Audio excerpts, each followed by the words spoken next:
Dapat pa ba akong maniwala sa pag-ibig? May tatanggap pa ba sa akin? Bakit parang palagi akong nabababoy? Ganito na lang ba yung role ko sa mundo? Nakakapagod na rin kasi.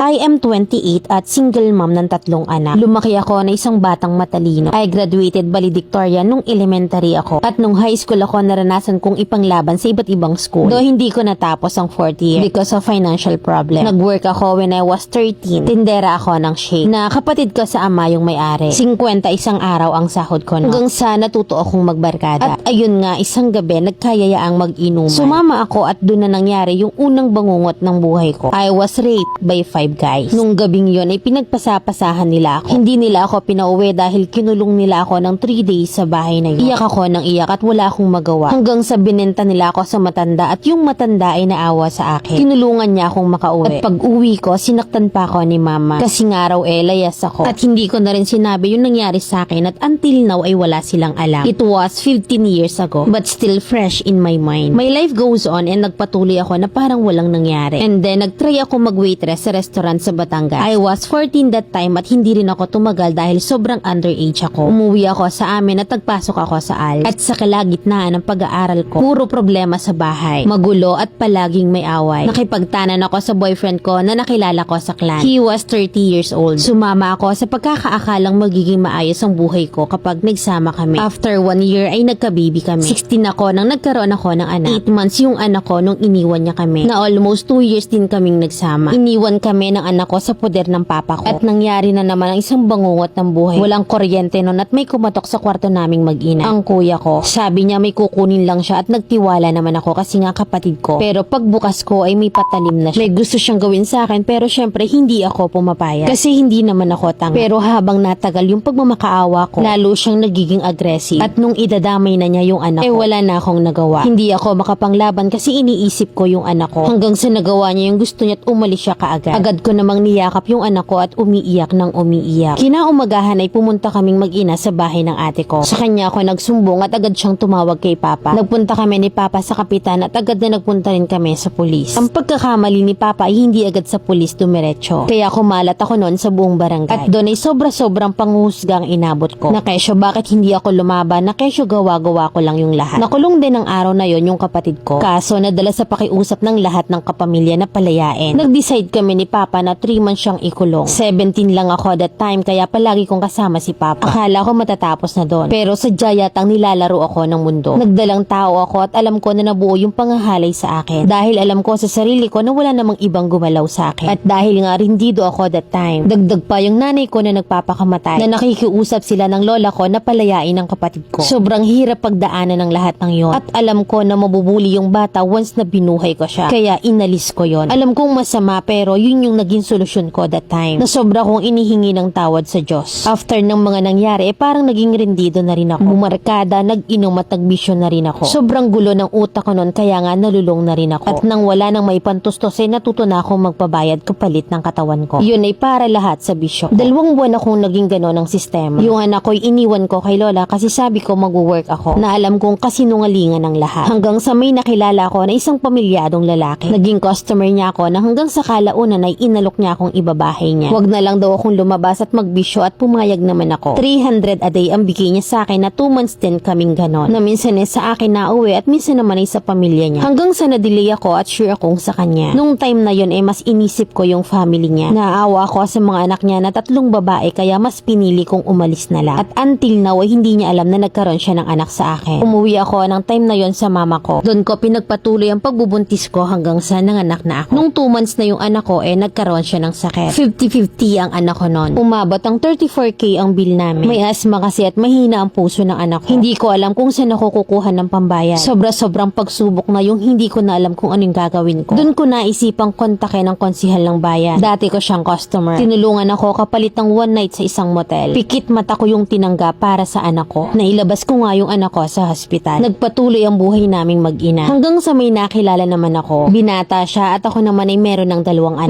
21 na ako at siya naman ay 23. Nag-live-in kami at habang natagal na iba yung ugali niya. Masakit magsalita kapag hindi napapagbigyan. At sasabihin pa sa akin na dati naman daw akong pokpok. Nagpakatotoo kasi ako sa kanya para hindi na sa iba manggaling. At yun nga yung resulta na kada ayaw ko at gusto niya, masasakit na salita yung natatanggap ko. Hanggang sa hiniwalayan ko na rin. 3 months lang kami nagsama noon. Pero hindi ko alam na naglilihi na pala ako sa ikatlo kong anak. 2021 ay nakakilala ulit ako. Almost a year din kami. Natapos ang relasyon namin ng 2023. Pero 2022 pala ay niloloko na niya ako. Sobrang saklap na parang wala na akong swerte sa lalaki. Sa ngayon ay may maayos na akong trabaho. May bahay at lupa na rin ako at may tricycle na. Lahat ng anak ko ay nag-aaral at kasalukuyang nasa malayo. Pero naibibigay ko namang lahat ang pangangailangan ng mga anak ko. Mamilan, kailangan ko lang ng advice. Dapat pa ba akong maniwala sa pag-ibig? Or dapat pa ba akong umasa na may tatanggap pa sa akin? Ano bang meron sa akin? Ba't parang palagi akong nabababoy? Ganito na lang ba yung role ko sa mundo? Mamilan, please kailangan ko ng advice. Nakakapagod na rin kasi.